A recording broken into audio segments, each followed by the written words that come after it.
कोल्हापुरातल्या जनतेनं महायुतीला भरभरून असं यश दिलेलं आहे. त्यामुळे आता महायुतीच्या आमदारांची, मंत्र्यांची आता नैतिक जबाबदारी आहे की कोल्हापूरचा IT पार्क करणं, शाहू मिलचा विस्तार त्या ठिकाणी करणं, कोल्हापुरातले रस्त्यांचं नियोजन त्या ठिकाणी करणं. विरोधी पक्ष म्हणून सरकारने एखादी कृती केली तर चांगली असेल तर त्याला आमचा सपोर्ट असणार आहे, चुकीचं असेल तर त्याची चूक दाखवायची देखील आमची मानसिकता असते. स्पेशियस, लक्झुरियस, सगळं मिळेल अगदी मनासारखं.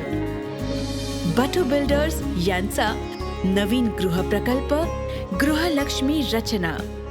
आज लाईट वापरली की महिन्यानं आम्ही पैसे भरत होतो. घरच्या मध्यमवर्गीय सामान्य माणसाचं नियोजन असायचं की महिन्याभरानं विजेचे बिल मला एवढं येणार आहे, मला पैसे भरायचे. आता आज 1 तारखेला पैसे भरल्याशिवाय 30 दिवस लाईट चालणार नाही. घरात एखादा पेशंट असेल, घरात एखाद्या वृद्ध व्यक्ती असेल, घरात एखादा त्या ठिकाणी कुठंतरी एखाद्या इक्विपमेंटवर एखाद्या वयोवृद्धांना आपण ऑक्सिजन देत असो, काही असेल तर हे सगळं आता पहिल्या दिवशी तुम्ही पैसे भरले तर चालणार, या पद्धतीचं धोरण. त्यावेळी देखील आम्ही सांगितलेलं 27,000 कोटीचं टेंडर हे 4-5 कंपन्यांना प्रीपेड मीटरचं दिलेलं आहे. विधानसभेच्या निवडणुकीपर्यंत हे थांबवलं गेलं. आता विधानसभा झाल्यावर मात्र ताबडतोब ते बसवायला लोकांना याचा विरोध आहे. आम्ही देखील लोकांचा विरोध आहे हे गृहीत धरून, लोकांनी जर विरोध केला तर आम्ही त्याला विरोध करू.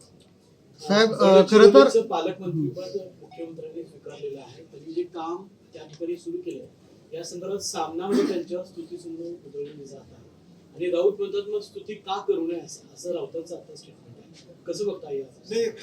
गडचिरोली हा एक सेन्सिटिव्ह जिल्हा आहे पूर्वीपासूनच, आणि स्वर्गीय R.R. आबा असताना त्याची सुरुवात पालकत्वाची त्यांनी त्या ठिकाणी घेतली. अनेक चांगले उपक्रम आमच्या काळामध्ये देखील त्यावेळी आम्ही गडचिरोलीतल्या मुलांना मुंबईत आणून शिकवण्यापासून ते अनेक गोष्टी ट्रेनिंग देण्यापासून अनेक उपक्रम राबवले.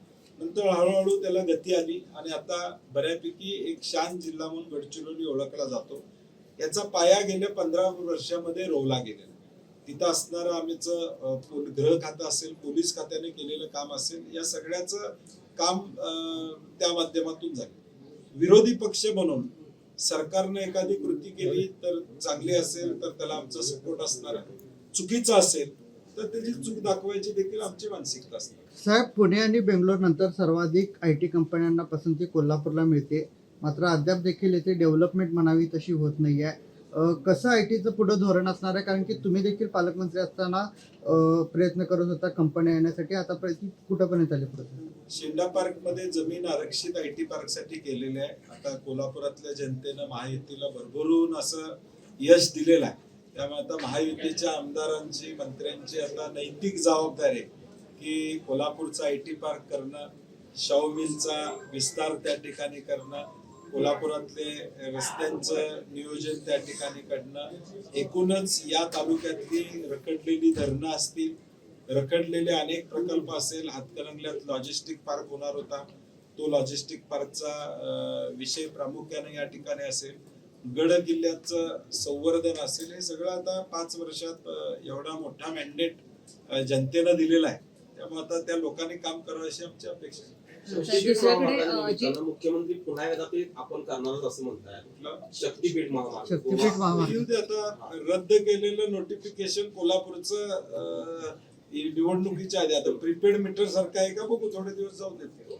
दुसरीकडे शरद पवारांची भेट आहे जी अजित पवारांनी घेतलेली होती. अजित पवारांच्या मातोश्री पुन्हा एकदा परवाच्या दिवशी म्हणाला की पवारांनी एकत्र विषय आम्हाला कॉमेंट करणं संयुक्तिक राहणार नाही, कारण तो घरगुती विषयात बोलणं मला वाटतं संयुक्तिक ठरणार नाही. राजकीय जोपर्यंत त्याच्यावर वक्तव्य येत नाही तोपर्यंत आम्ही बोलणं किंवा एखाद्या राजकीय पक्षानं प्रतिक्रिया देणं संयुक्तिक.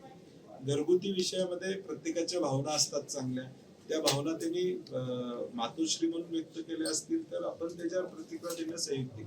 साहेब, भुजबळ साहेब आणि शरद पवार आज एकाच मंचावर येणार आहेत. खरं तर भुजबळांची गेल्या काही दिवसातली नाराजी बघायला गेलं तर पुन्हा शरद पवार यांच्यासोबत जाण्याची शक्यता आहे का? आज दोघे एका व्यासपीठावर. अशाच नवनवीन अपडेट पाहण्यासाठी आमच्या KK न्यूज चॅनेलला सबस्क्राईब करा.